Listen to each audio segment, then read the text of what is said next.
Religious objects are so impressive for the believer because they appear to emanate a power that, according to Durkheim, cannot be anything else than the power of society. We can observe how such a power is produced during religious meetings. Here people are gathered, they are close to each other, they may dance or sing together, and then all of a sudden something spectacular may happen. They may collectively reach a state of euphoria, a kind of ecstasy or rapture that he calls a state of effervescence collective, collective effervescence. They feel uplifted. And that is the moment when the feeling of social unity is created and reinforced, and it is no accident that this can only happen in a collective ritual. It is the outcome of accumulated group energy. Religion is not only a product of society, it also fulfills functions for society. Durkheim was one of the first thoroughly functionalist thinkers, a man who always tried to discern what sociological functions a certain phenomenon fulfilled, for example, in contributing to the social cohesion of the larger social system. He stressed that this search for functions is completely different from the search for cause and effect relations.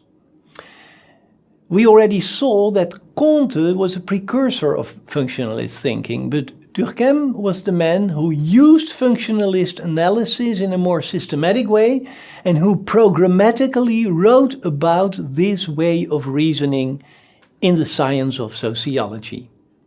One of the many functions of religion is to repair the ties between people when they have been harmed. For example, in mourning rituals, the networks of social relationships between people that have suffered from the passing away of one of them are glued together again.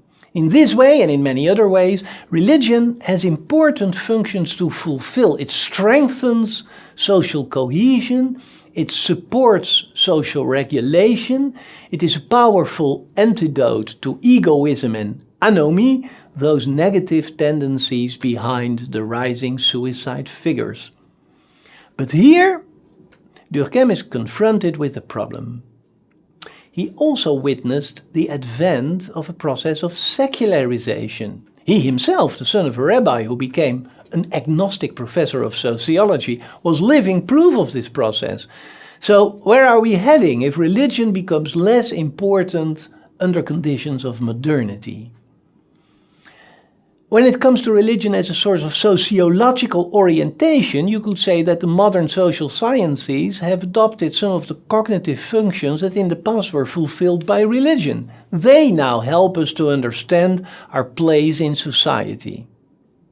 Where the image of society in religious imagery is still blurred and vague, in sociology it has become not only clearer, but also easier to criticize and discuss, without having to fear the risk of being treated as a heretic. But what about the more emotional aspects of religion? What about its strengthening power? What about its functions as a source of social cohesion? Here, Durkheim says something very interesting. The Gospels, he says, are not immortal, and mankind will always write new ones. We may develop completely new institutions and belief systems that fulfill the functions that traditional religions fulfilled in the past. Durkheim even mentions nationalistic gatherings of citizens who celebrate the membership of their beloved nation and to the moral principles that they all share. The reader here is reminded of the French when they celebrate liberty, equality and fraternity on the 14th of July, or you may be reminded of Americans on Independence Day. And the example that I just gave of the outrage that a nationalist person may experience when she must watch the burning of the national flag, that example was in fact not taken from the world of religion, but from the world of nationalism. And it makes clear that a flag can be seen as just as sacred as a cross. Sometimes my students tell me that they believe that large pop concerts, rock concerts, international soccer matches also fulfill religious functions.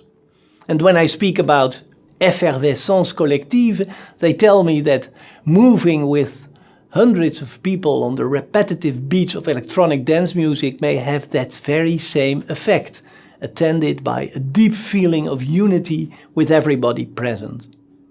And when a large company announces the appearance, for example, of a new cell phone, and we feel at one with people all over the world who stand in long lines to buy that elegant small computer, we also may experience a kind of semi-religious feeling that transcends national borders, a kind of global solidarity.